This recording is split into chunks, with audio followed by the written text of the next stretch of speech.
We have all of these intelligences that are right here in our own system, and we're constantly looking out there for the answers. Anything that your culture is telling you is in the way of your own signal. He did everything right in the external world, but didn't go on the inner journey. A guy has just been doing everything the culture's asked him to do. How do we address that piece?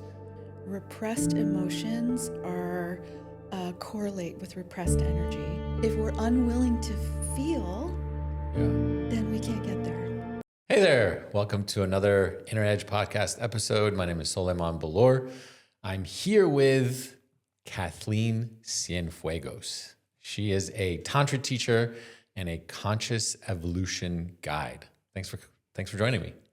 Yeah, thank you for asking me. Yeah, absolutely. I love what you've done with the place. Thank you. Yeah, it's been exciting to set this up. It's so amazing. Yeah, thank you. Yeah. So as always, we're gonna hear who she is, what she does, how she got here in her life, and then offer us a beautiful exercise. Mm-hmm. So let's jump on in. What do you do? What do you do? I do so many things. Yeah. It's really hard to, dial it down.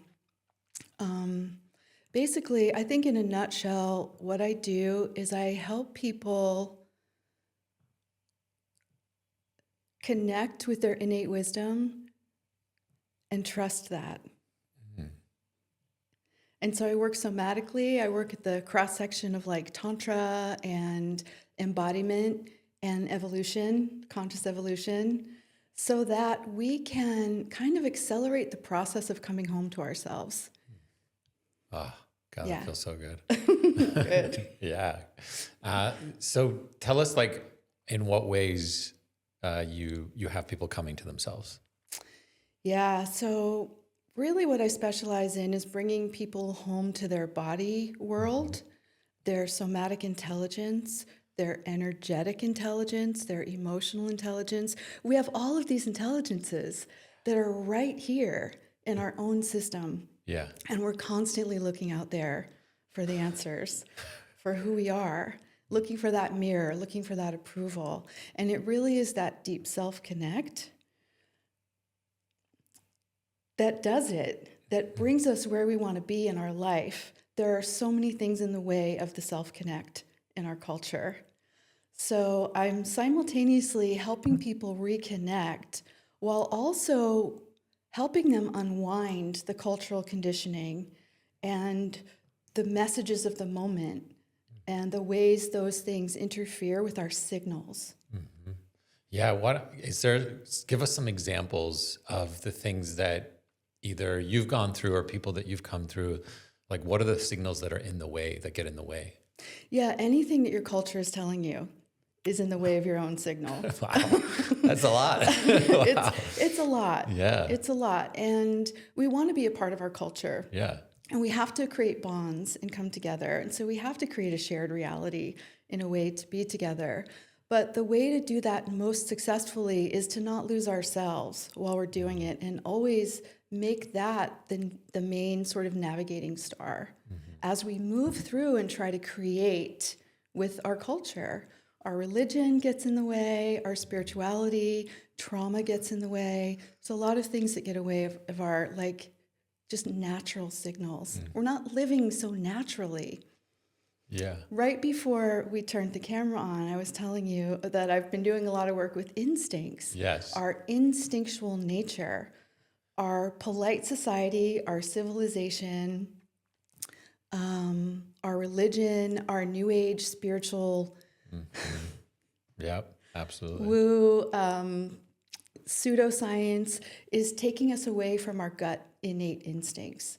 And at the very base level, yes, those are aggression, those are territorialism, those are sexuality, like raw, Yeah. like our raw sexuality, Yeah. which is wonderful. But at more refined levels, there's simply powerful ways to move in life.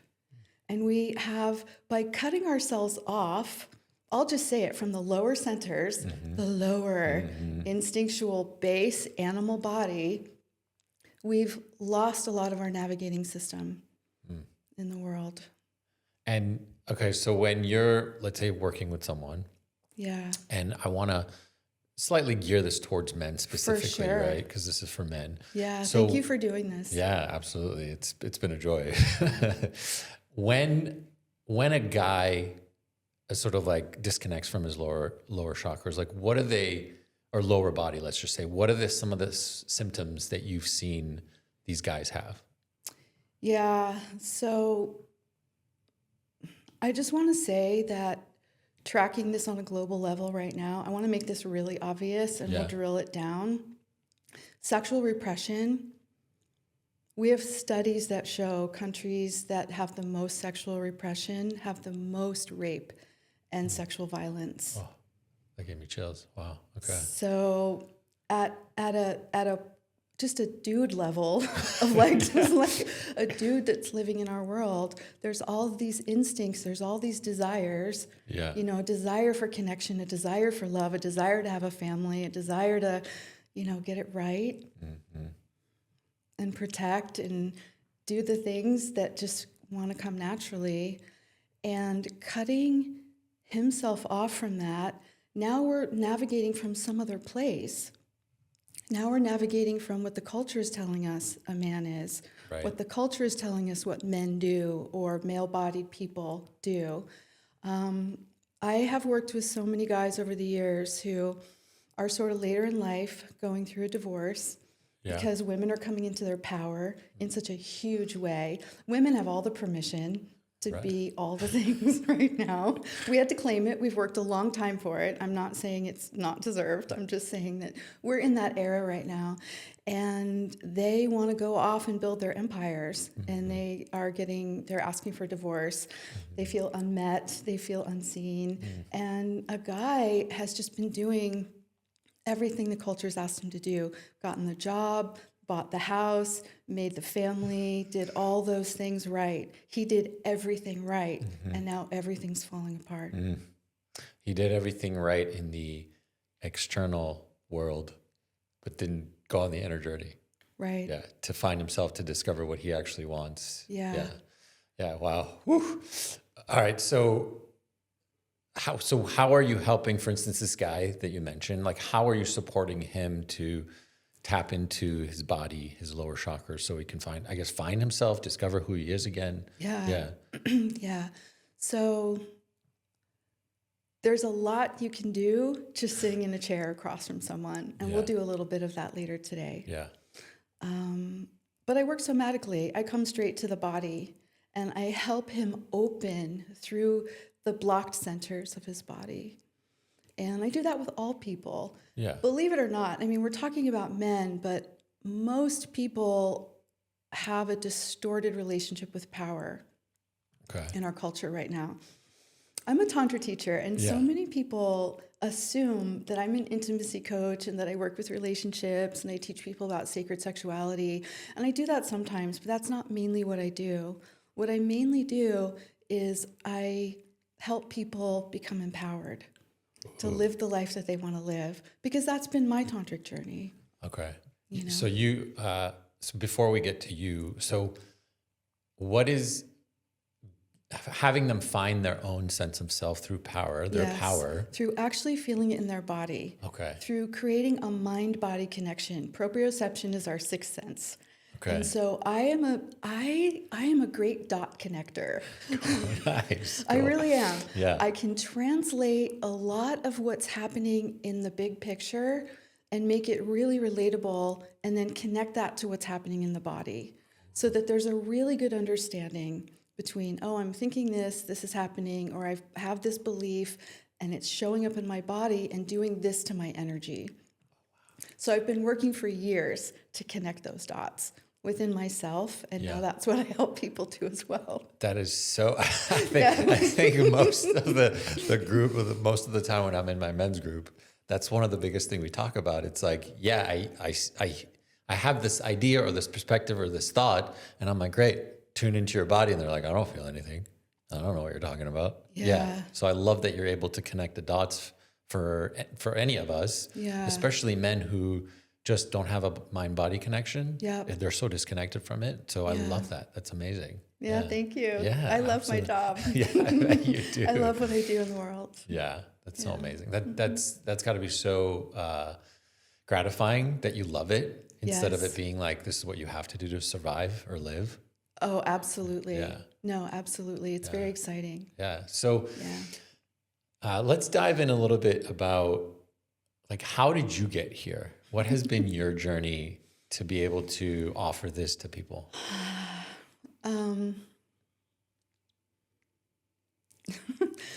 Following breadcrumbs, like honestly,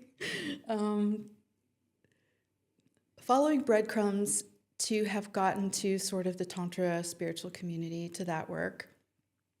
When I found out about the Tantra community in San Diego, it was at the same time that I was unraveling a sexual trauma that I had gone through. And I started moving in this community and meeting people who were doing healing work in the healing arts from a tantric perspective. And I knew that that is something that I needed to check out because regular therapy was not cutting it.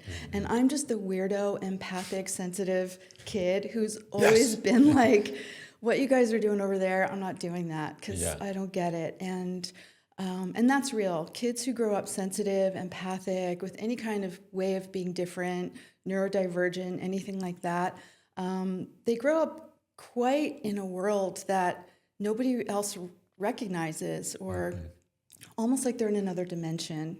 And I felt like that pretty much my whole life. And so it was literally just looking for clues all the time.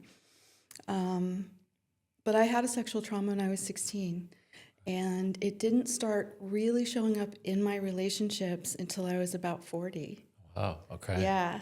And so I started doing, and I started receiving these healing arts, this somatic-based, energy-based, emotional-based. And, you know, there's theory, and we call it the view. Like there's a view that you're looking from with any perspective. It's a perspective. It's a tantric perspective on life, which is non-dual, which is being in your body is what we're here to be. There's just some basic things. Yeah. And I was not in my body at all. Okay.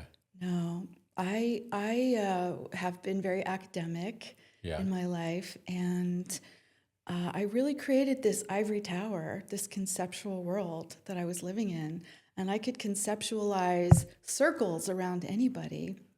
But when I walked into a room, I felt like no one could hear me.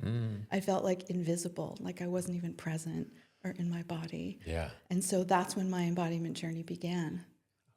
That was about 20 years ago. 20 years ago. Amazing. And then, so what are some of the things that you studied? Yeah. And then why all of a sudden, what led you to then be like, okay, I want to teach this, or like want to offer this? Yeah.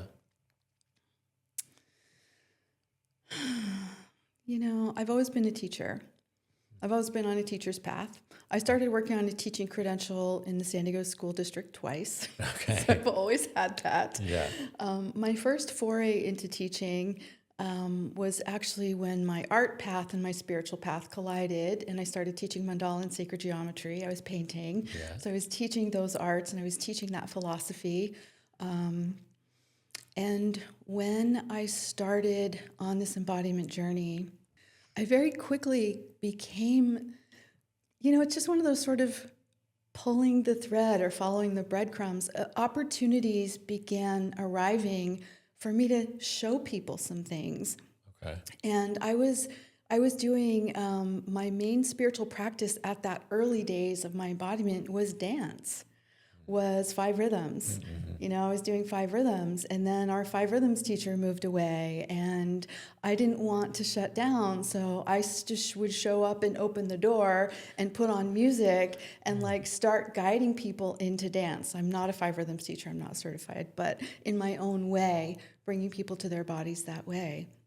And as I got more teachings, those started peeking through the embodiment work I was doing. I did chakra dance, I did a whole dance based on the chakras, and it just built from there. This is a universe thing. Some people call it like a God thing. Yeah. I got fired from the crappy job that I hated. I was waiting tables for 17 years. Wow. Yeah. While I was learning all this Tantra while I was healing my own sexual world and while I was on my embodiment journey. And back then, you could get unemployment for up to 18 months, and it was the 11th hour. It was the 11th hour on unemployment, and I knew I could not go back to doing what I was doing before, that I had to somehow make it work. And somebody from the community said, look, from where you are, from everything you've learned, all the teachings you've gotten, I can show you how to do one-on-one sessions with people. Wow. And someone it was grace. I actually paid them a lot of money to do that. Yeah. I was paying out of my session work for a long time, paying them back. But I got it. And I don't even do sessions the way that person does sessions. For me, there was a lot to unlearn there. But, we joke and say Tantra is the path of unlearning. Everything you think you know, because it's not what you know. Right. There's so much more intelligence than what we know. Yeah. And it just took off. I started working with men exclusively. I did that for about 6 or 7 years. And then the Me Too movement hit big time. And suddenly women were putting their hands up. I'm ready. I'm ready for healing. I'm putting my hand up. I'm saying Me Too. My whole practice switched to supporting women. And by that time, I was training practitioners to do the work that I do, working with men. Yeah. And there was a lot of men that were coming through that really wanted to work with women. And it was just a time that was so like, dude, you have to go work with men. You have to go. That was when I was really telling all my male friends in the tantric community, like you have to start men's. Women are gathering en masse, and we're doing our healing work on our own over here. And I would say a few of us did that. A few of the men in our community. Yeah. You're now holding a men's group, Yeah. so it's just how important it is for men to gather, and it's important for women to gather. I think we're at a time, and I'm at a time in my own practice where men have come back in, women have come back in. I work with all genders because we're all struggling with power. We're all struggling with having lost that natural state of understanding like the entire system of our body. And, it's like when we were younger, we were running on all cylinders. We didn't have the understanding or the knowing, so we didn't have that level of consciousness yet. Yeah. But we were all instincts, when we were young humans. And it was fun. Yeah, and it was amazing. Yeah. And I would really like to get back to a day, or not get back to a day. Actually, what we want is for that raw creative power and that raw sexual energy, we'll just call it second chakra permission, right? To refine through the system so that it informs the decisions we're making, so that it informs our ability to set boundaries or to be assertive, to give that no, to say what we want, to create what we want in the world without worrying too much about what the culture is trying to force down our throats all the time. Yeah. So when it comes to specifically for men, right? So then, because in our culture, there's this whole thing about men. Yeah, you're just, your head's in, you're being directed by your penis. You're going with your second head. Like, so how do we address that piece? For so long, guys have been said, like, stop working with your second head, like focus on your heart or whatever that is. So how do we address that piece? Well, it's interesting that you said that, you're supposed to jump from your sex to your heart. You're completely bypassing your power center when you do that. Right. You're completely bypassing that gut level belly instinct that allows us. It's also where our sense of self lives. Right. That's where our sense of self is. So if we're bypassing that in any way, we're already like off the mark. And I haven't heard any men come in and say, like, I've been accused of thinking with my penis too much, what I hear mostly is that I don't know how to get in. I don't know how to move this energy anymore. I don't know what to do with this energy. They're carrying the weight of the world on their shoulders. They're carrying the weight of the patriarchy. You guys are damned if you do, damned if you don't. Right. And there's just heartbreak. Yeah. There's just heartbreak happening. So those are the guys that I mainly like attract in, really sensitive, empathic, men who just need a place to feel, like all the way through something. If you're being told that you're thinking with your penis instead of your head, like check the source. Yeah. Right. Check the source. Who's saying that? Yeah. Who's saying that to you? And do you respect them? Do you believe them? Do you trust them? Are you interested in what they mean by that? Can they elaborate? Are they just peeling off a platitude or some cliche because they don't know what to do in the situation? Right. Yeah. There's a lot of what they're going through, right? It's all about them and not really what I'm going through. It's the lens that they could be looking through as well. Yeah, absolutely. And just an inability to communicate with each other about what's real. Like, what am I feeling and what am I needing? Those are very two simple. Right. What am I feeling and what am I needing? Yeah. I don't know. Yeah. And it's okay to say I don't know. Ooh. That's another big one. It's okay not to know. It's okay not to know. But you have to say that. You have to have the courage to say that. Yeah. Of just let's slow way down. Yeah. Like what you're saying to me is pretty harsh. Yeah. And that's landing with so much difficulty. I'm having difficulty hearing that. Yeah. Could we unpack that a little bit? Do you have the bandwidth?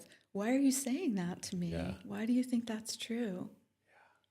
Yeah. So you're basically alluding to the idea of like two people we need to communicate with each other in some ways in a different way, being more vulnerable with each other, being more understanding with each other, being more like, let's define what you're talking about, because that doesn't land right with me. Like, yes, I might be excited, I might be aroused, but it doesn't necessarily mean that I want to have sex with you in this moment. Right? Yeah. So many women have had the opposite experience, that your arousal means that now I have a job to do. Right. That this is my responsibility now, that this is what we're growing out of. Yeah. This is where we're coming from. And there's trauma on board there. Yeah. So if you're doing some kind of dance with somebody who is in that space, it's probably best not to be doing a dance with somebody in that space unless they're willing to like unpack the layers of that, with you. If they have the ability to communicate, think and feel at the same time. That requires a lot of practice and skills. It's everything. Sure. Yeah. Because absolutely. we get so caught up in the emotional content that we're overwhelmed or we're completely disconnected from it. And we're just in theory and concept now. Yeah. What would you recommend if there are men who want to experience what you're stating about being in the, you said feeling, and in the sort of context, like being in their logic mind at the same time, right? Yeah. How do you recommend men sort of work with that so they can weave it in their life? Yeah, that's a great question. It's a great question. And it depends on the man. Mm-hmm. It depends on what he's working with, what material he's working with. Generally, you want to start opening yourself up to feeling experiences in a way that allows you to stay conscious with it and to stay present with it. So if it's confronting it all, you just want to take very small doses of it, right? If it's gorgeous and beautiful, it's so hard not to get intoxicated and drunk and lost. Mm-hmm. But there's a way to come back home and have a conscious, review it consciously, right? Yeah. And if you're doing this within relationship, in a romantic relationship, I don't recommend getting very lost very often. Or if you have an intoxicating night, then come home to yourself and start running your own chemistry again. You can do that. You can raise your own endorphins. You can get your own oxytocin going. You can get your own chemistry going so that you can come back to yourself in a way if you lose yourself. Yeah. You know. I'm sure I'm not the only one, but I think everyone's like, how? Yeah. So I think this is one of those things that you're sharing that is, it's you learn a piece, like either from a practitioner or from Cathleene, and then you practice. It's true. Yeah. It's true. You know, there are so many, there's so many just like micro practices that you can have during the day to bring yourself back to embodied awareness. Okay. So you can tap on your body. You can tap on your body, embodied awareness. One of the things that I use with people who have a lot of trauma coming to their body is called the beauty breath. And that's when you find something beautiful, whether it's visually beautiful or a memory that's beautiful, stop, hold that beauty and take 3 breaths with it and let the beauty penetrate you. Let the beauty penetrate you. Men aren't supposed to be penetrated. That's the line, right? That they can't let anything in too deeply. They can't let things in.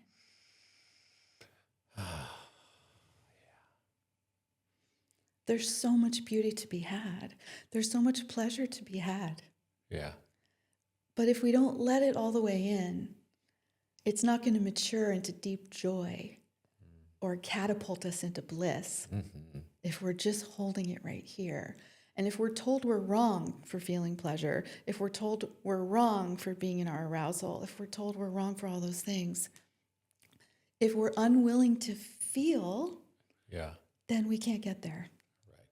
Then we can't get there. So if you are terrified of feeling, I would definitely get with a practitioner who can hold you while you unravel some stuff. Because it's probably not going to feel super comfortable. It's going to feel weird in the beginning to start dropping the shield and the protection and the guardedness. Yeah. If you are in a place of like, I get it, I've had the experience of feeling so deeply or opening, like I know what it feels like to have my heart open and I know what it feels like to be moving sexually, but I still slip up into my head and I go to that headspace all the time. It's just habits. It's just a habit at this point. It's not a deep trauma. It's not like, but you can do things. When I started my embodiment journey, one of the tricks that I used was probably 100 times a day. I asked myself if I was standing where my feet are. Ooh. It's as simple as that. Am I standing where my feet are? It instantly references the body and the ground. Yeah. So it pulls you to the deepest the deepest part of your body. It pulls you all. If you have awareness at your feet, then you're probably pretty down in your body. Yeah. Feet, legs, hips. Those 3. Those 3 things. Right. Belly, feet, legs, hips. So that's a weird practice. That's like a super weird practice. But I've discovered that it's quite effective. Doing dishes, sitting at the computer. Can I feel my feet? Just awareness at my feet. It's so easy. It's simple. It's too simple. Too simple. It just requires awareness. Yes. And being like, okay. Yeah. Constantly going back to the feet. Yeah. Constantly. Yeah. Yeah. How's my belly? Can I feel my belly? Can I feel my heart? Like really just body parts. Yeah. Like come to the body. Yeah. You want body awareness, you want embodiment, you gotta come to the body. You gotta how do I do it? Right. You just bring your awareness to your body. Many, many, many tantric meditations include movement or embodiment of some kind because that really is the key. And I've never understood why so many people don't get that in order to still your mind, if you want your mind to still, you just come to your body. Right. And the mind, when you do that long enough, and you really put the intelligent system of the body in 51% control, the mind becomes a servant of that. That is possible. It is possible that the mind is suddenly like, wow, I know where to get the good intelligence. Like the good intel is in the body. And so that can become the very first thing you go to when you're making any decision or having any experience, your gut instinct. It's that instinct of when you walk into a room, I'm going that way, not that way. My Tantra teacher told me that if I don't know which direction to go, ask my feet. Oh, really? Okay. Yes. So this is real. Yeah. I just want to say, like, this is real. Right. It's real. Yeah. And it could be just a matter of, like, you're sitting at your desk and you've got 10 minutes in between calls and you just place your hands on your body somewhere and take a few breaths. This is my body. I'm like, can I feel my feet? Am I standing where my feet are? Yeah. And it's too simple. Yeah. For some of us to, you have to get a simple practice like this, you have to surrender a lot of trying to figure it out. Right. You have to surrender that piece. Yeah. You're is it never working? going to figure it out from the place you're trying to figure it out from. Yes. The higher brain, the neocortex, is the only part of our body that thinks it's the smartest one. That's a little suspect. Right. I think. Totally. And it's really brilliant. Like, we need our upper centers. We want our spiritual connection, but everyone's doing the divine from the heart chakra up. Yeah. We want our higher brain. We want to have computers, and we want to go to the moon, and we want to explore space. Like, that's what's happening all in those upper centers. Yeah. But they often override our instinct, and they override what's happening in other parts of the brain and the body. Like overworking. Like overworking, not getting up to go eat. overthinking, overstressing, Over-scrolling. over chess piece maneuvering our life. Yes. Plan. Yeah. Strategize, analyze, synthesize. The brain is great at all of that stuff. And there's a time and place for it. Mm-hmm. I think what you're alluding to is the idea behind past, present, and future. Mm-hmm. Like, if you're too much in your past, too much in your future, like what's the point? Like, why are you not like enjoying the process of life? Right. Yeah. If you want more powerful presence in the world, you have to be in your body. Your body is the only part of you that's right here, right now. The mind travels, the energy travels, the emotions travel. The emotions are really a system in the body, but your physicality is always right here, right now. Yeah. To become present, you have to be in your body. That's the only part of you that's actually right here, right now. So you mentioned if it's a challenging feeling, right? To, like, just dip in it, right? Yeah. So, for instance, for me, when I first started to feel anger, it was a lot. Yeah. Right? Because I hadn't allowed myself to touch it. And so it seemed very like, oh my God, if I touch this, I'm going to yell and scream and explode and I'm going to harm everyone and everything. So how would you suggest a man who, whether it's fear, shame, guilt, all those sort of challenging ones, like, how can he allow himself to, like, just tap it just a little bit? I think this is really where men's groups come in really, really handy. Go with your bros and go do that stuff. Go get caveman. Go do emotional release. Go to the batting cages. Go on a hike and scream into the void. I mean, I don't know about you. I scream in my car a lot. That's like one of the ways that I deal with that. Emotional release work is powerful, and you have to be in a place where you feel safe to do it. Yeah. So that's why I say your men's circle is probably a great place. If you guys haven't done some emotional release, like some like push hands, something is a really good way to do it. Being with someone safe. Yeah. Where I found my anger was on the dance floor. Okay. And I used to dance on Monday nights at this place, and all the lights were really dim.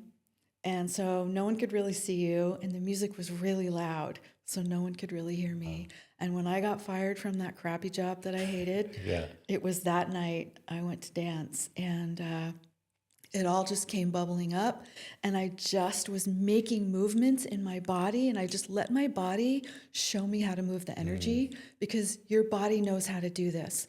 The repression, the rigidity, the tight boxes that we're trying to fit in, we've lost our ability to move our energy and to that intelligence system where the body knows how to already deal with this. So in the dance floor, I'm just like hurling fireballs like at the floor and just stomping around. And it felt so good. It felt so good. Like no one tells you that all this repressed stuff that isn't good for us feels so good to do. Yeah. Like I have a very different relationship with my anger now. Yeah. I'm not in this lofty spiritual place where I think I'm not supposed to get angry. And it wasn't just that one night, and it wasn't every Monday night, but it was a lot of Monday nights for maybe 4 or 5 months of moving that anger on the dance floor. And now when I get angry, it's because something that's right now is happening. Yeah. It's not all the anger that I stuffed in the closet that I'm trying to get that one piece of anger out to express it, and all the anger comes out. Right. It's not the tennis ball in the closet full of tennis balls, Right. right? Yeah, totally. It's just, I know what this is. Anger usually means our boundaries are being crossed. Right. So, And the way that you express the anger now is it still has power. It's what you're saying is that it's no longer this whole baggage, like you said, the tennis balls and like all the stories of the past. It's like in this moment, I'm feeling anger. I'm pissed. Yes. And now I can use that as intelligence. I've just gotten intel that somewhere my boundaries are being crossed. It is possible that I am crossing my own boundaries. Oh, yeah. But now I can stop and look around and go, okay, what's actually happening here? That's what you're talking about when someone has their power. Yes. You are being discerning now. Yes. Oof. It's all discernment. Oh my God, amazing. It's all it becomes less reactive and more discerning. Yeah. So coming back to the power piece, it's like helping people, just have a right relationship with power. And having a really finely tuned instrument that can pick up information from itself, from its own system, from its own guidance system. Yeah. And that's what you're referring to as instincts. I am, yes. So powerful. Yeah. Instincts, I guess, just to clarify for myself, I don't know if they're asking, but I'm asking. What's the difference for you for instincts and intuition? Are they one and the same? Instinct is older. Okay. It's from an older part of the brain and an older part of the body. It's in the root system. It's in our adrenal glands. It's in our sex hormones. And to a certain degree in that third chakra, I think it's pancreas, or spleen. Maybe it's spleen. I don't know. But these are old systems in the body that tell us when to fight, flight, or freeze. This is fight, flight. So these are our survival instincts. When I say instinct, I'm talking about territorialism. Get off my rock. This is my rock, not your rock. Talking about aggression, like the way we protect ourselves from aggression. There's hunger as an instinct. Our sexuality is an instinct. There's lots of instinct, but those are like the base ones that are unacceptable. I always, for some reason, correct me if I'm wrong, I don't know why, but I always assume that my instincts they run on their own and I really have no control over them. It's true. Okay. Yeah, it's true. So then how would you go about, if we're trying to be discerning, when my emotion comes up and my instinct fires off, how do we work with that? Yeah. So This is a great question because so often our instinctual nature fires up Yeah. in response to ego death instead of actual physical threat, right? It Yes. fires up when we feel threatened, but nowadays in modern society, it's not our physical body. Usually that still happens in a lot of world. Yeah. People's physical bodies aren't safe. But it can also happen when we feel like we're going to be unsafe, or we feel that our identity has been threatened somehow. Right. And so that's where the discernment comes in. Like, am I physically safe? Okay, then let me check my sense of self. Okay. Is my sense of self on the line here? Am I getting vicious because I think, you're gonna, you're attacking who I am, Yeah. that you're attacking who I am. Right. Yeah. And so in that case, usually we can slow down enough and go, okay, I'm actually safe right now. Yeah. Why do I feel unsafe? Totally. Why do I feel unsafe? Yeah. I do a lot of retreats. In the world, and there's so much being talked about in creating safe containers, which is, it's an impossible task. Because being safe and feeling safe feel the same, they're two different things. Yeah. I can tell you that you're safe when you come into a circle that I'm holding. I can't tell you you're going to feel safe the whole time because you may be confronted by ideas that go against your paradigms and your current system, operating system, or your current ideas of who you are. Yeah. And that's going to be, Ooh. And we do our best to be inclusive, to understand diversity, to understand there's a bunch of things we're looking at right now to be as inclusive as possible and as trauma-informed as possible. Yeah. If I were to tell my Tantra teacher that I was creating a totally safe container, he would just laugh at me. It's just, you're risking everything you thought you think you know when you go into a transformational container. Totally. It's not safe. Right. Feeling. Yeah. All the time. And one person's safety definition is very different than another person's safety definition. So how can I make a space safe for every single person when I don't actually know what it means to every single person? Exactly. Yeah. So I think it's important we're talking about safety. I think it's important we're learning what people think and feel is safe, what people need to show up so that they can open themselves authentically and express themselves authentically. Super, super important. But ultimately, I can't keep you safe. Right. Especially from yourself. Or Totally. Often the call is coming from inside the house. Right. Right. Yeah. Yeah. Man, I've noticed I've been taking deep breaths. Great. And I'm like, this is amazing. Like my nervous system feels so good hearing this stuff. I'm like, yes, talking about stuff that can transform and help, man. Beautiful. One of the biggest things that creates safety is knowing that all of me is welcome here. Even my nasty instincts, my terrible sexual energy, my gut level knowing, my root chakra sense of belonging and deservingness to be here, to exist. To exist, man. I mean, that in and of itself, like the deserving piece of like, I deserve to exist. Oof. That's a lot.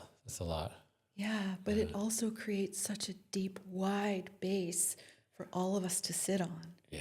For all of us to be here. Right, every single one of us. Yeah, it feels exhilarating. Right? And now life is exciting. Totally. Now what are we going to create? Exactly, right? What are we going to do now? Yeah. Now we're sitting on the edge of the moment, right. Present for what's about to emerge right before our eyes that we've never seen before. Yeah. Not those old thoughts that are spinning, but something brand new that can arrive, that we can all bear witness to and be part of. Hell yeah. I love it. This, the edge. It is the edge. Maybe it's the edge. It is the edge. It's the inner edge and it's the outer edge. Right? That's one I of the reasons. love the name of your Thank you. gig. Yeah, that's why I called it inner edge, because it's like an inner journey. And what's about to happen? I don't know. I'm on the edge. I'm on the edge. I'm on the edge. Exactly. Yeah. Yeah, the edgiest thing you can be is vulnerable. Oh yeah. That's the edgiest thing you can be. Absolutely. Is to say, I don't know what's going to happen. Oof. I have no idea. That's but I'm here. Right? Yeah. All of me firing on all cylinders. Yeah. The whole thing about I don't know brought a memory. When I was in a men's group, this was probably 15, 20 years ago when I first started in the men's work stuff. And I was in a group circle, and one of the men, he was the coach. And one of the things that he didn't want to hear men say is, I don't know. Every time a guy, or I would say, I don't know. He'd be like, well, if you did know, what would it be? And I'm like, I don't know. Right. And so for me these days, I've gotten to a place where I'm like, I don't know. And that's okay. Now I'm taking a deep breath Right. on that one. Yes. Yeah. I think the sort of clarification that I want men to know out there is, I don't know doesn't mean you're not going to find out. Right? In this moment, you don't know, but you have the power, you have the capability to go discover what it is through experience. I think that's the key that I think that I hear when a lot of men don't want to say I don't know, is that, well, if I don't know, that means how am I going to figure it out? How am I going to find out? Yeah. Well, you will. Yeah. Yeah. And in the older part of the system, it means I'm not going to survive if I don't know. Yeah. Well, that is useless to the tribe. Right. It's true. Yes. I'm not worthy. I'm not lovable, and I might get kicked out. Right. So there is a truth to that back in the days. If I don't know like how to hunt, if I don't know how to, there's some level of truth to that. Yeah. Yeah. Yeah. And I think that, I don't really study so much, like older civilizations so much, but there is a way of being with mystery and magic that's also very old, of being with something that's bigger than us. And in those older civilizations, we would put spirit gods and names to things, and nature was everything was a god or goddess outside of us, and it had all the power, and it wasn't part of us. It wasn't part of who we are, but there was still some attunement to something bigger than us that was intelligent as well. Yeah. And so for me, that's a big part of my teaching. And the way I work with people is to, what is your relationship to that? What is your relationship to source? Call it whatever you want. What is your relationship to nature? Yeah. In the biggest sense of the word, like how far out can we step back in terms of intelligence? All the way. Like it just keeps going, It does. Yeah. So we have a relationship to, like, when things get so balled up in micro, it's so good to have a more expansive view of things that we can rest back in and trust and put our trust in. That's also a good way to be able to not know. To be like, I'm just in the listening of it right now. Like you said, it's going to reveal. It's going to reveal. It is. Because it's an intelligent system that just asked a question. Right. And an answer will arrive. Yeah. And it's that kind of trust in the mystery, that kind of trust in something that we can only experience and not really know. Which is, again, back to the idea of like, it's a practice to be okay with, again, the not knowing and trusting that something will reveal itself. Yeah. Ooh. Yeah. Yeah. Yeah. Yeah, and you only need to practice trust I don't want to say that. I don't want to get myself in trouble because then I'm going to have to practice trust too much. But what I want to say is you only need faith until you have proof. Ooh, yeah. And then it gets, and then you're like, I know I can rest back and Right. all will be revealed. Yes. That there is a solution coming down the line because that's what's needed right now. And the universe is a homeostatic, like self-healing intelligence system. Yeah. And whatever your definition of source is. Like I know we all have that and we all have to have our own relationship to that. Absolutely. But I think there is a way I know that the people sitting in front of me have a spiritual life. Okay. That's part of, I know. If they're coming. If they found you, that, Tantra, If they found me, right. Yeah, exactly. They have some kind of spiritual life on board. Yeah. So something that they're working with and moving into trusting that. When I started creating this whole Inner Edge, men's coaching business, I had done a lot of other projects in the past, and this was the first project that I said, I don't want to rush it, and I'm going to trust the process. I got to say, the first year was really hard. I kept saying, am I going, is this right? Is this going to go anywhere? Am I doing good? And thank God for my housemate, Jenica Mills, who will, she's going to be on the podcast. She kept saying like, it's okay. I've been there. It's fine. Keep going. Like, you got this. Keep going. So I just needed to, I needed to trust myself and trust the process. So I think for you guys out there, it may not be, it may take some time to get to a point where you'll be like, okay, I've done it long enough where I'm not sure, but I'm trusting each step. Like that each step is revealing itself. Yeah. I love that you're working so close to the concrete nature of like, what does this actually look like? Because I'm out here going, was it fun? Were you enjoying yourself? Actually, yes. Was it exhilarating? It's a good point. Was it like magnetizing you forward into your next moment to have a surprise? Like, did you love it? I love that. So I would say it was both. Right. Right. I think there was moments where I was like, this is so cool. I'm not rushing. Like I'm not needing to get anywhere. That was the beautiful part where I was just like, okay, this is what's showing up. And then at the same time, there were moments where I'm like, it's so slow. Nothing's happening. I felt bored. There wasn't enough going on. But I think that piece of there's not enough going on, I think that had to do with how I was used to the past, where I was like either scrolling social media or doing something quickly so I could fill my time and space. Yeah. So I think that's the key of like, if you allow something naturally, there's a pace to it that's not necessarily fast. That takes time. Yeah. And it may eventually get to a place where there's a lot going on that you might have to place your attention on, but things that happen naturally, they take time. It's true. Yeah. It's true. I mean, look at nature. I know. It takes a long time. It's a really good analogy, nature, is that it is moving. Yeah. Things are being done at micro levels to make macro things occur and happen. I love that. I think the whole world needs to slow down a little bit. The pace right now outside my own doorstep is daunting sometimes. It is. Yeah. Yeah.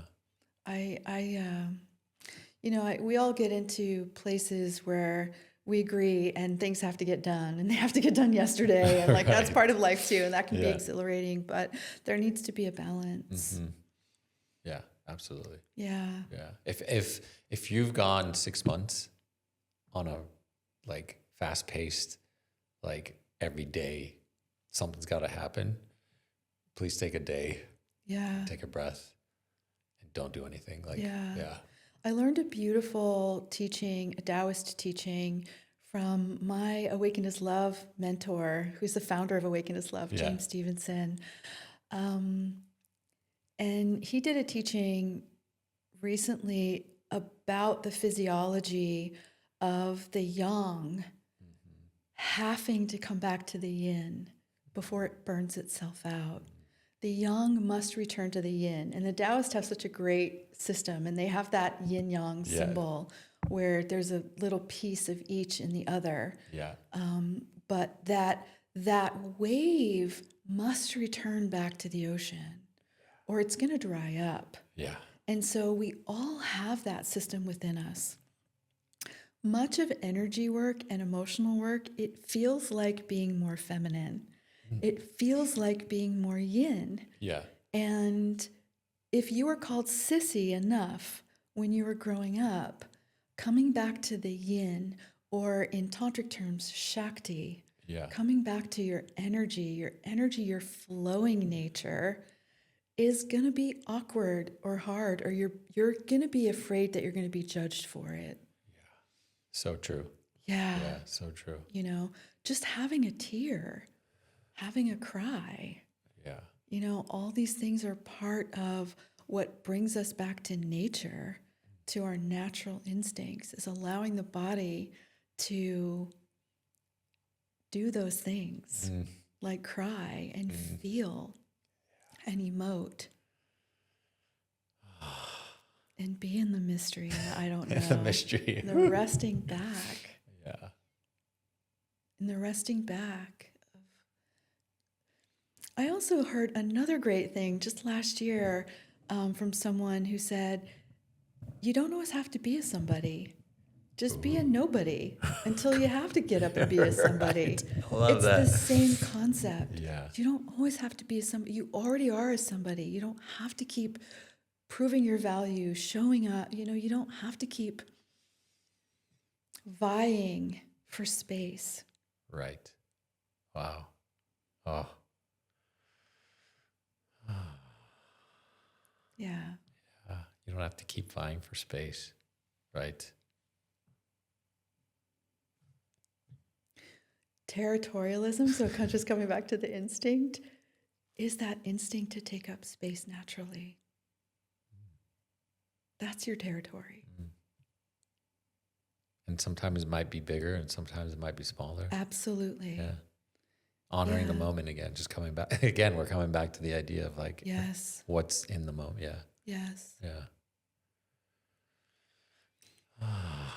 Wow, this has been so good. I can feel my nervous system is so calm with you. Thank Yay. you. Yeah. Yeah. I've done my job. Yes, you have. Why don't we start transitioning to the exercise? Okay. Why don't you go ahead and tell us, an overview of what the exercise is? Yeah, this is a perfect transition because literally the exercise is to not do anything. Nice. And to rest back in your power. I call it resting back in your power. And I teach men how to do this. It's very subtle. There's a part of me that wonders if it's going to work in the podcast, but we're gonna try. We're gonna put it out there, and we're gonna try it. I know that when I have a chance to come to your community, we can do something different, or we can do this live, and it might feel, or we can scrap it and just record something else. It just doesn't really right. It's all an experiment. That's what I love. So basically, I want the men who are listening to this to find a chair to sit in that's comfortable, but so that you're still in an upright position. Because what we're going to really be exploring is your vertical relationship to life, which is really between your crown and your root. Okay. So there's a central column of energy that the crown connects us to the upper realms and the root connects us to the lower realms. Okay, does that make sense? So if you're into yoga or doing any kind of that, you know that there's like this central column. Our chakras are aligned on that column. And to give you an experience of what it feels like to not repress the natural flow of that energy. Because what the first thing you do when you walk outside of your door at the beginning of your day is you start tamping all of this down. You hide it, you put it away, you lock it up. There's Right. no sexual energy, there's no root chakra, there's no like ass or cock. Can I say Yeah. those things? Yeah. There's like no, there's none of that Yeah. is allowed. And Yeah. so that just goes shoop, and it just kind of goes dead. Okay. And now you're only operating from up here. And I want to give you an opportunity to sit in a chair and relax through those lower centers. So we'll do that, and we'll add some breath, and I will guide it.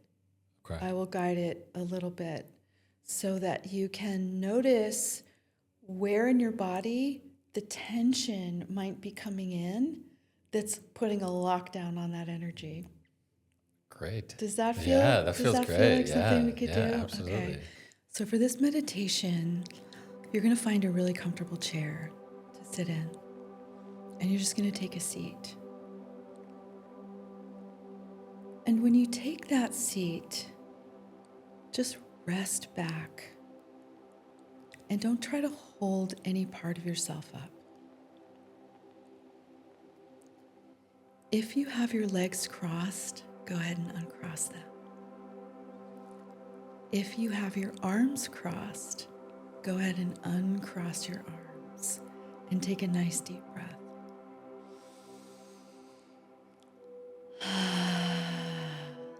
Feel your feet on the floor and just bring your awareness to your feet for a couple of breaths.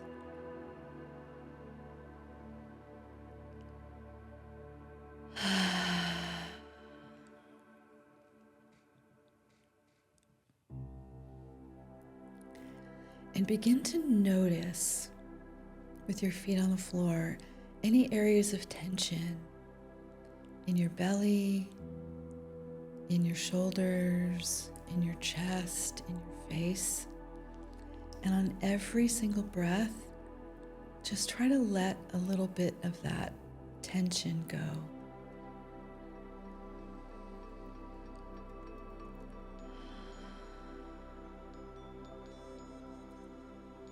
We have a tendency to lean forward or toward anything that we're trying to get or experience. And so just notice if there's any part of your system, your attention, your energy, your awareness that's pushing forward, that's trying to grasp anything or understand anything. And just take a nice deep breath and let it rest back.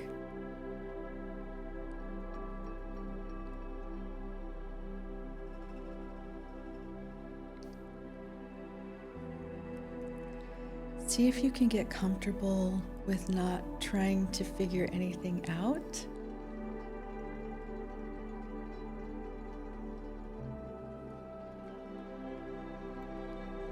Or making anything happen.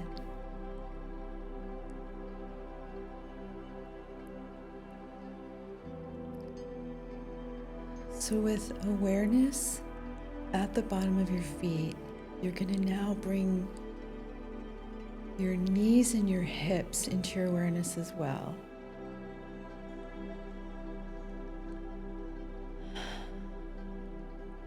And your glutes. And your groin, and your genitals.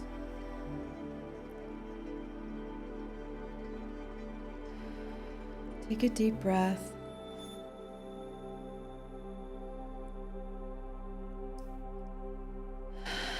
And a really long exhale. And see if you can relax all the way through your hip flexors and your glutes and your perineum, and just allow yourself to be here completely.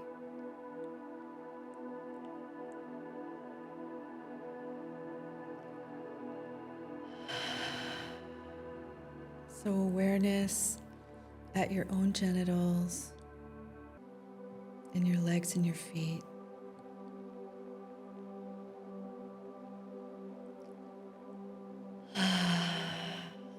let the big breath happen. Relax your ass and let your body take a really big breath.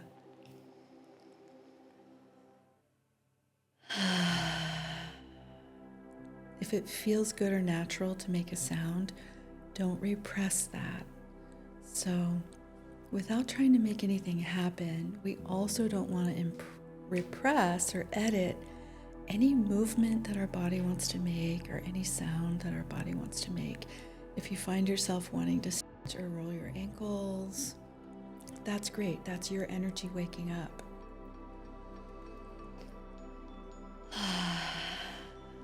So now connect the dots between your feet, your knees, your hips, your pelvic bowl, and your belly. And soften your belly.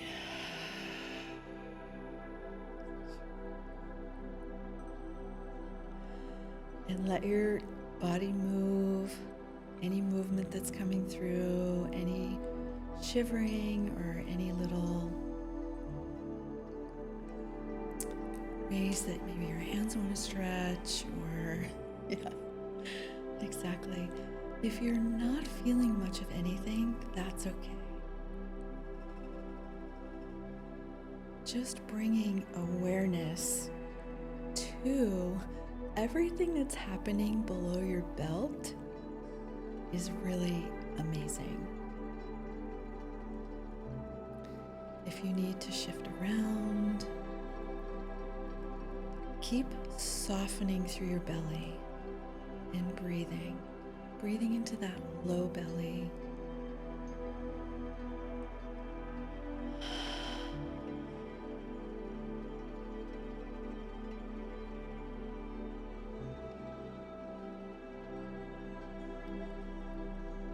And connect all of that energy, connect the dots now between the feet, knees, legs, genitals, belly, and upper belly, solar plexus. So just becoming aware of your upper belly that's connected to the lower abdomen, the hip flexors, the genitals, the knees, the feet.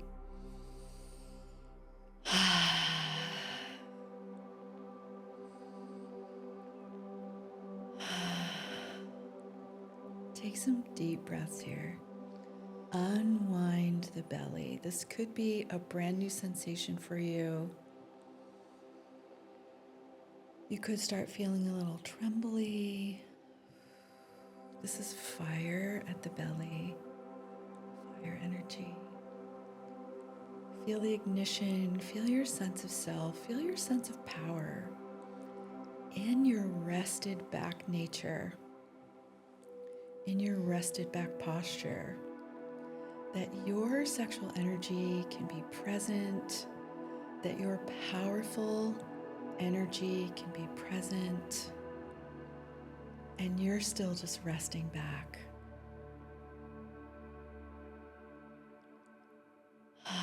On the next breath, bring your awareness to your heart.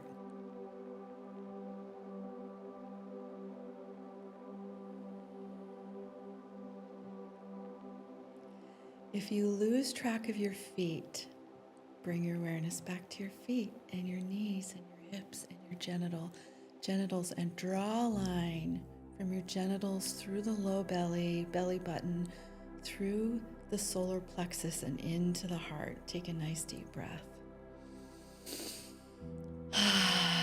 And I'm hoping there's some sound happening at this point. If there isn't, give yourself the opportunity to experience your truth by resonating the truth that's happening in the movement of your breath and your body right now. And you can shake your hands and you can stretch.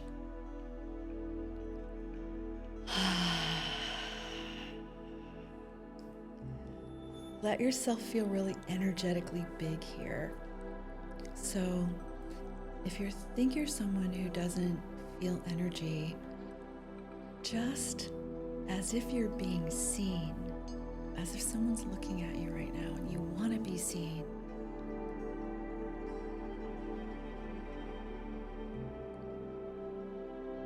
Just let your energy get really big. Connect it through the feet and the knees, and the hips and the belly, and the heart.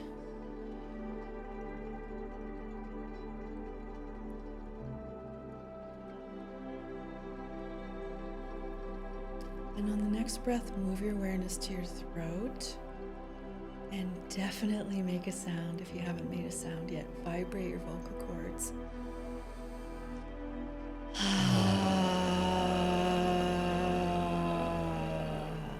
And so you're cycling your own energy up through your feet from the earth, through the knees, hips, genitals. Let it swirl around the hips.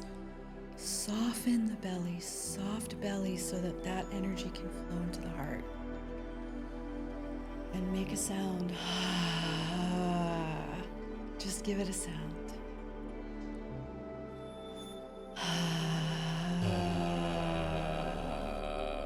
And let that sound connect into the middle of your mind, pineal gland, brow point, sixth chakra.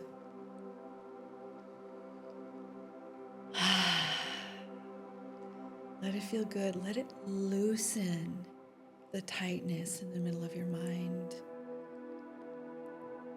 Let it loosen and expand your visionary space.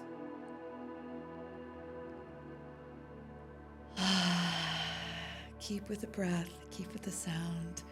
Let the energy feel really exhilarating, really good. Let it pump through the system. It's okay if it feels really strong. It's okay if it feels really soft. It feels different on different days. And then just letting it spill out the crown. So from the feet, through the legs, into the pelvic bowl, sipping that energy up, that lower chakra, lower belly, soft sipping. Maybe you're squeezing a little bit. This works best through surrender, but it's okay if there's like vibrating, if there's twitching, if there's compression or squeezing. Make sure you come back to that deep exhale and relax, and allow that energy to naturally rise through the system, through the heart, through the chest and the neck and the face and the head, and just gently emerge, penetrate, or spill or burst through the top of your head. Wherever you're at, it's perfect.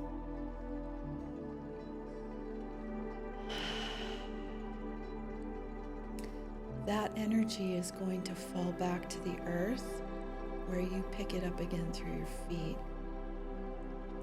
So you're cycling your energy between earth and sky.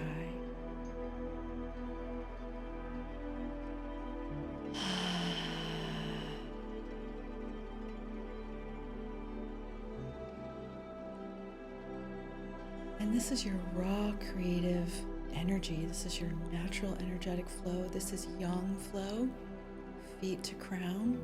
The energy is meant to move in an upward way, to be expressed out through your resonance, through your truth, through your powerful presence, through your brilliance and your ideas and your mind. And then just let it go through the top of your head. Just let it go.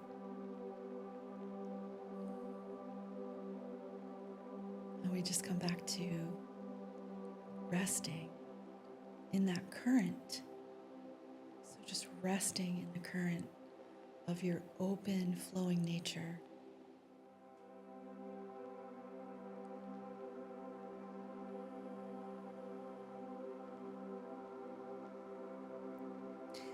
If you want to connect this cycle to your breath, now a great way to do this is to pull up through your feet on the front of your body on the inhale,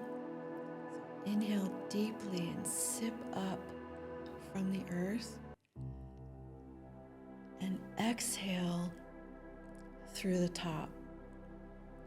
And let that exhale just flow down the backside as well. So inhaling all the way up, and when you get to your head, your face, the middle of your mind, begin that exhale to move that energy through the top of the head and let it spill down the back.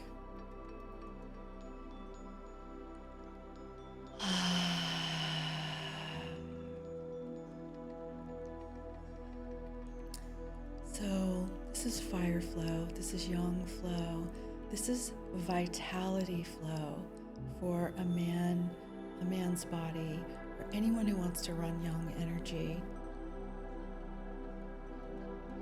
Let it wake you up, let it get your blood moving, let it flush your face, let it open your mind to new possibilities. This could feel very sexual. There could be arousal here at the groin. I want to give full permission for that. You could start feeling tingly. You could start feeling aroused. That's great. This is your space and your practice. Notice what happens when you invite that through the soft belly, your arousal energy through the soft belly into your power center, into the high belly, into your heart, and then into your expression center, into your voice, into the way that you vibrate your truth in your vocal cords, and the way that creative energy sparks ideas in your mind, and the way you just let that move through as natural and elegant cycle. This is how you can use your own sexual energy, the energy that you've been told to repress and edit and tamp down, and flow it through your own system and give it back to the earth so that your energy is open and flowing, but it doesn't occur to anybody that you're throwing your energy on them or that you're being too sexual. Nobody knows. This is your energy. So a few more breaths, just letting this cycle.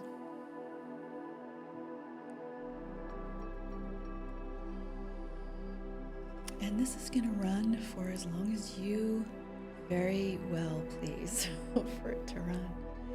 And usually when we initiate an energetic wave or cycles like this, it's going to have some kind of peak where it feels really big, and then it's going to rest and settle down. When it rests and settles down, you're just going to hang in the valley. Just feel like the essence and the nature of the energy that surrounds your body right now. Feel the equilibrium between the inside and the outside, between the lower half and the upper half of your body.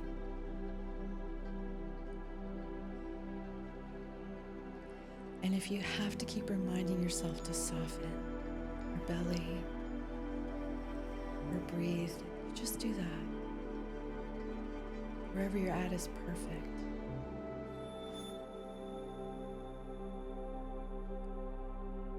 And you're just going to ride this wave until it feels complete.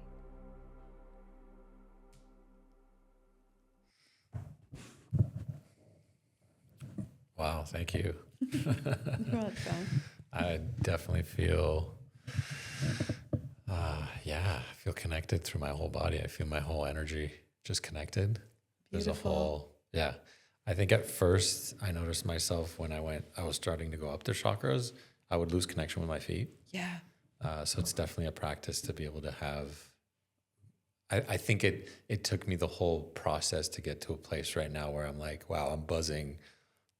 Yeah, that's great. I love it. Awesome. Yeah, I hope that translated well. It did. For your people. Yeah. And we can do more fun stuff like that when we're together. Yeah. How do you feel right now? I feel calm yet expansive. Beautiful. Like there's this big opening. I feel like I'm connected to I'm feeling very connected. Yeah. Good. It's nice. Good. Yeah.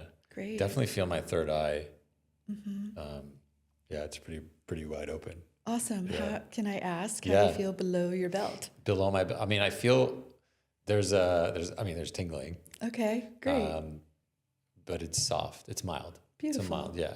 Yeah. But there's definitely tingling everywhere. Great. Yeah. That's a great sign. Yeah. That's a great first sign Okay. that energy's starting to wake up in the body, that it just feels a little buzzy or Yeah. a little tingly or a little electric. I just want to give that note Yeah. to people who are like, I don't feel a damn thing. Energy occurs to us differently. And I really do believe that it is part of our evolutionary journey, that we become more energetically aware, that we become aware of this part of our body. It's actually part of our body and part of our system. If you're having a hard time feeling something energetically, it could be that you're having a hard time feeling something emotionally. So if the first thing that wants to happen in this exercise is tears, Yeah. let that happen. If the first thing that wants to happen in this exercise is like some kind of anger, you can let that happen. Repressed emotions are correlate with repressed energy. Okay. Emotion is energy in motion. motion. Yes, Right, is yeah. energy in motion. So I find that particularly in male body people, men who have been cultured as male and men, people Yeah. who are men, have more difficulty feeling energy than women do, usually. Yeah. And I know that this is directly correlated to the amount of emotional repression that you guys have had to do in your Okay. life. So the more we allow ourselves to just go into the releasing of the emotion during this practice, like even if it's just like Yep. a shake, a wiggle, a hand on the mouth and doing a little Yes, scream, like yes. tuning into the body is easier. Absolutely. Yeah. Yeah, as you go into this practice, right, it may not look as simple as what we just did. There may be like, wow, there's a part of my genitals that I can't be with because of what happened to me, or my ass or something like that. Yeah. You know, so like things can come up when we bring our awareness to our body. I have a really good friend. She's hilarious. She's like, damn it. Now that I'm in my body, I just feel everything. You know? Right, It's just totally. like now I just have to feel every little creak and every little Right. thing that's going on. But like it could be a big deal to feel something for the first time, Yeah. And to come to the body. to come to the body. And so as we come to the body, the beautiful thing is just remember that you not only get to feel more pleasure, you're gonna feel more of the pain. Yeah. So it's because, you know, you Yeah. expand one thing, it's got to expand on both sides. Dualism, Yeah. right? We live in a dualist world. Yep. So contrast. So you're going to feel it. But how beautiful is it that we get to feel? I get to feel more of myself. Yeah. It's beautiful. Yeah. Yeah. Yeah. I know that if you are repressing your voice during sex, your orgasm isn't as good as it could be. Yes. Right. You know, it's just like, Totally. you know, it's directly correlated. Yeah. Our willingness to express, our willingness to emote, our willingness to vocalize, the body will move the energy. Yeah. And it takes breath, sound, and movement. Yeah. It takes breath and sound. Those are huge allies. And if you're super empathic and you're like, I just feel everything, sound is one of your best allies, making sound, because that will just harmonize the whole field. Hell yeah. Woohoo. I love this so much. I could keep going. I know. Right? I know. This feels so good. Me too. Good. Yeah. So tell us, what are you currently offering? What are your offers? Okay. So currently, I'm home a lot this year, Okay. which is phenomenal. Yeah. I get super busy in the fall. And I wanted to make just a special offer to your community. Awesome. And I guess whoever listens to this till the end of time, we can talk about it. Right. I don't know if I need to put a time cap on this. I don't know. But for your community, I'd give me 3 sessions. Okay. Give me 3 sessions. I'm going to give you a 20% discount Amazing. to come and do 3 sessions with me. And we can get you well situated in your body and your energy moving in amazing ways. We'll get all your dimensions moving in one direction. Wow. Thank you. What a great offer. Hell Yeah. dude. I have Yeah. one more offer too. Go for it. Because the busyness this fall is I'm teaching 3 Awaken as Love retreats. Oh, congratulations. I'm leading Awaken as Love. Yeah. Awaken as Love is a, we call it Life 2.0. Yeah. It is a retreat space where we marry the Eastern Awakening teachings, all our meditation and all of the embodiment work that we've been doing. We marry that to a Western psychological developmental theory, which is where all the evolutionary teachings are coming from that I share, called integral theory. We marry those together and it supercharges growth and evolution and also gives you like an experience of awakening to the love as you are. Those things go together. And San Diego's in October. Okay. But I'm also doing Earth Dance in Western Mass, which is going to be off the chain as well. And then Las Vegas, end of November. And I want to give anyone who's heard your podcast or is listening to this 10% off. Beautiful. Thank you so much. Any Amazing. of those retreats. Yeah. Thanks for offering that. Yes. So I highly recommend both her sessions and Awaken as Love. I've taken it several years ago. They're a great program. So highly recommend it. Thank you. Yeah. Dan, thank you for the offer. Yeah, of course. Amazing. My pleasure. We'll put all the social and all the website stuff on the description. Yeah. And you're going to see her in the Inner Edge community. She's going to offer something a little longer with some Q&A. And then final remarks. Oh my gosh. I am so grateful to have places like this to talk about what I think is just so important, which I think is our inner edge and our outer edge and our next edge and the leading edge and the avant-garde of human growth and potential and evolution. And we really are reaching towards a new consciousness all the time. We are growing.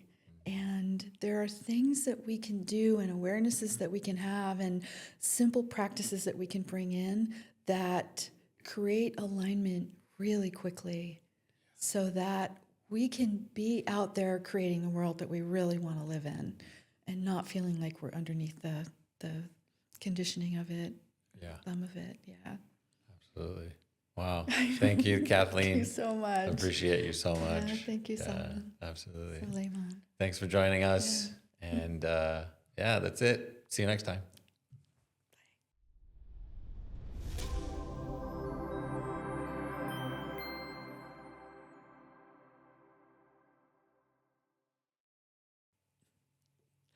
Woohoo! Yeah, we did it. Hell that yeah. was so fun. That was so fun, wasn't it? Yeah.